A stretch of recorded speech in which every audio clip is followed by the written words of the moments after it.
welcome everybody to the Booksmith, which is now the literary heart of the Haight. Been here for quite some time. Hallelujah.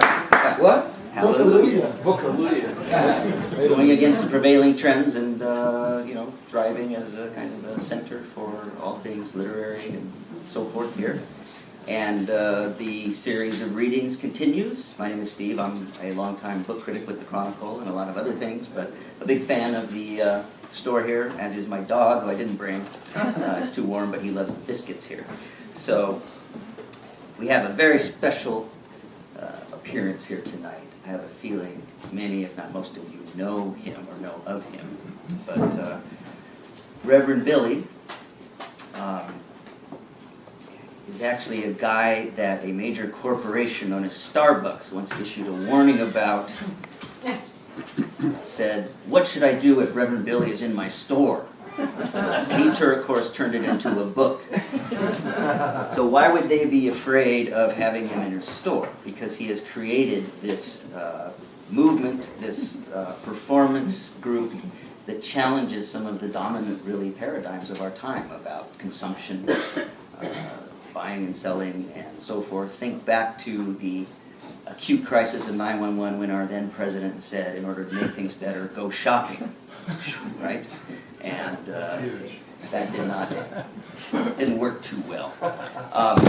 I've only met him a couple times. I've seen him on the street numerous times. He's appeared in some of the finer places, Occupy, for example, Burning Man. A friend of mine who couldn't be here tonight, when I told him that I was going to be here, he said, "That guy ruled Burning Man last year." Back in the earlier days when he spent a lot of time in Marin, out in Bolinas, he was known eventually as a poet who actually brought poetry to the fabulous Mab Gardens, which was the kind of ground zero for the punk movement here.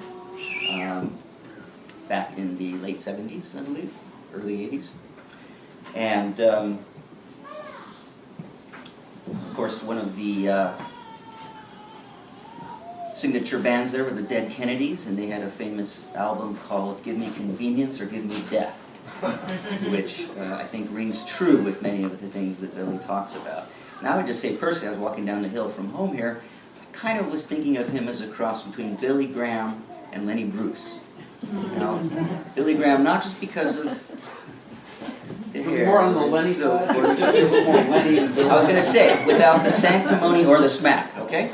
So, but the reason for, Billy Graham was a master at getting a message across, whatever it was, but Lenny Bruce was the guy who used comedy and theater and so forth to talk about some very serious things and to challenge what was going on in the world. So, here we have somebody who, even though he said don't be too laudatory, I think is a master and something of a hero of doing this. So it's a great honor to present Reverend Billy.